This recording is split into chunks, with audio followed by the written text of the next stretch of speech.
ময়দানের শিশির ভেজা ঘাসে পা ভিজিয়ে শীতের সকালে প্রকৃতির অপরূপ সৌন্দর্যকে উপভোগ করছি। মেয়ো রোড ধরে হাঁটছেন প্রেমিক প্রেমিকা, ফেরিওয়ালা, অবসরপ্রাপ্ত বৃদ্ধ। কেউ দ্রুত গতিতে, সময় নেই কারো হাতে, আবার কারো হাতে অনন্ত সময়, মন্থর গতি। পার্ক স্ট্রিটের মোড় থেকে কোনাকুনি রেড রোডের দিকে গেলে বাঁ দিকে ডান দিকে তাকিয়ে থাকলে আপনি পরপর ইতিহাসের সামনে দাঁড়াবেন। Town club, Dalhousie AC, Wari club, Victoria club, city AC, Rangers, কোনোটা 100 পেরিয়ে গিয়েছে, কোনোটা 100-র কাছাকাছি, নীরবে দাঁড়িয়ে।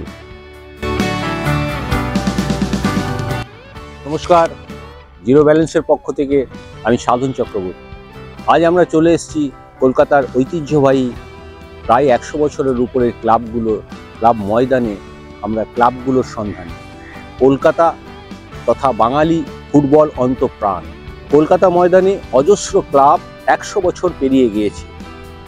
অনেকেই কালের অতলে হারিয়ে গিয়েছে, অনেকে হারিয়ে যাওয়ার পথে। কেমন আছে এইসব শতাব্দী প্রাচীন ক্লাব?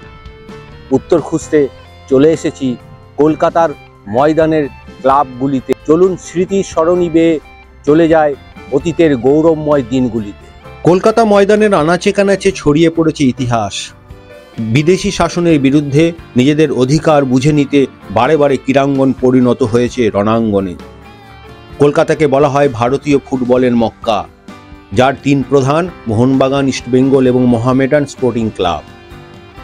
এই 3 ক্লাবের বাইরেও তিলোত্তমায় এমন অনেক ক্লাব রয়েছে যাদের পথ চলা শুরু হয়েছে স্বাধীনতার অনেক আগে থেকে, যার মধ্যে অন্যতম কালীঘাট মিলন সংঘ।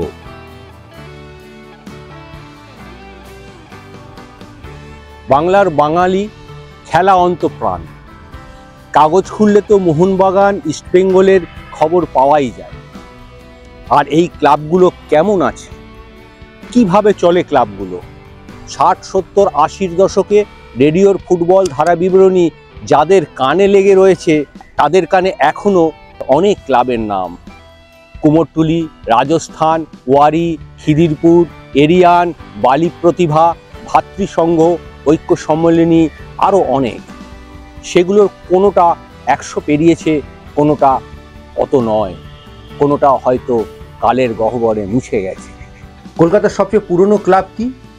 কলকাতার ফুটবল বই অনুযায়ী ডালহৌসি অ্যাথলেটিক ক্লাব। 1878 সালে ইংরেজরা ফুটবল খেলার জন্য ভারতে প্রথম ক্লাব গড়ে তার নাম দেন ট্রেডস ক্লাব। লাল দিঘির ধারে মহাকরণের ঠিক উল্টো দিকে এখনকার টেলিফোন ভবনের জায়গায় ছিল ডালহৌসি ইনস্টিটিউট। সেখানেই সব ইংরেজরা আসতেন আড্ডা মারতে। সেই সূত্রেই নাকি ট্রেডস ক্লাবের নাম বদলে হয়ে যায় ডালহৌসি অ্যাথলেটিক ক্লাব। এখন ডালহৌসি ইনস্টিটিউট মূল ক্লাব পার্ক সার্কাসের ঝাউতলা রোডে। ক্লাব তাঁবু হলো গান্ধী মূর্তি থেকে রেড রোডের পথে। ছোট ঢোকার গেট, ঢোকার সময় মনে হবে না ঐতিহ্যে আকাশ ছোঁয়া। 1885 সালে যে শোভাবাজার ক্লাব হয়েছিল তা বহুদিনই হারিয়ে গিয়েছে। শোভাবাজারকে দেখে তৈরি হয়েছিল 3টি ক্লাব: পাশের পাড়ার কুমোরটুলি, ওয়েলিংটন ক্লাব ভেঙে টাউন ক্লাব, দক্ষিণ কলকাতায় ন্যাশনাল। শোভাবাজারের মতো ন্যাশনালও কালের গহ্বরে। বেঁচে আছে কুমারটুলি ও টাউন। কুমারটুলি 40 বছর খেলার পরে 1998 সাল থেকে নামতে নামতে 3য় ডিভিশনে।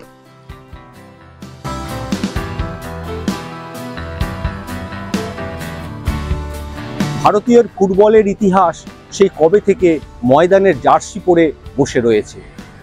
নতুন শতাব্দীতে পা দিয়েও ময়দান ঘিরেই পায়ে পায়ে এগিয়ে চলেছে আমাদের ইতিহাস। কত গল্প উপহার দিয়েছে এই ময়দান। আরও ভালো করে বলতে গেলে কলকাতা ডার্বি ঘিরে কত উত্তেজনা, কত উত্তাপ। কলকাতা ময়দান বড় ম্যাচ জীবনের এক অন্যতম সুখের সময়।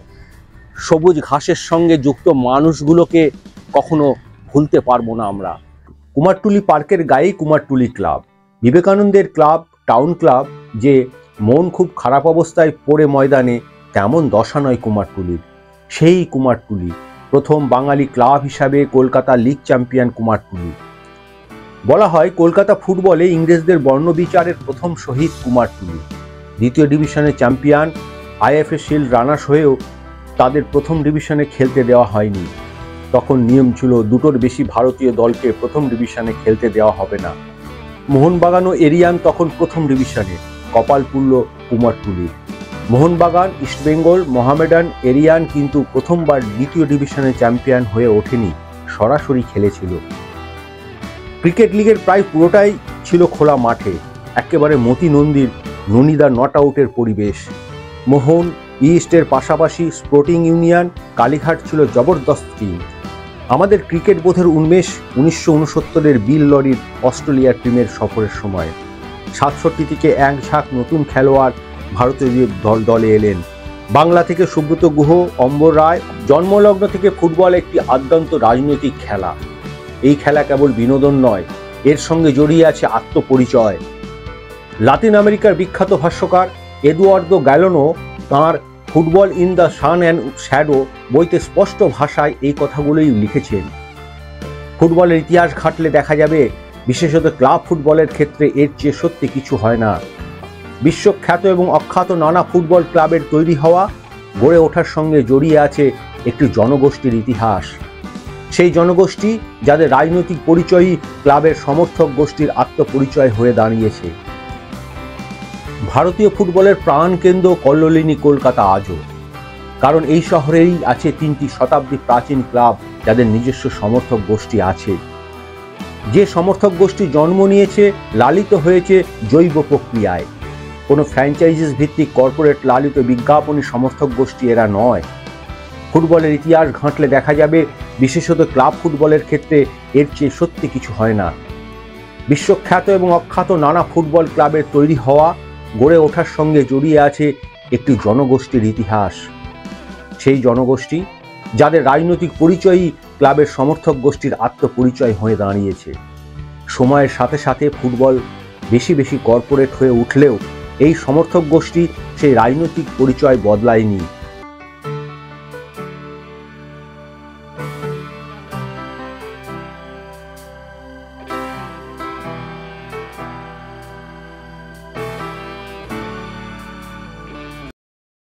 কলকাতার ময়দানের ক্লাবগুলির সঙ্গে জড়িয়ে আছে আপামর বাঙালি।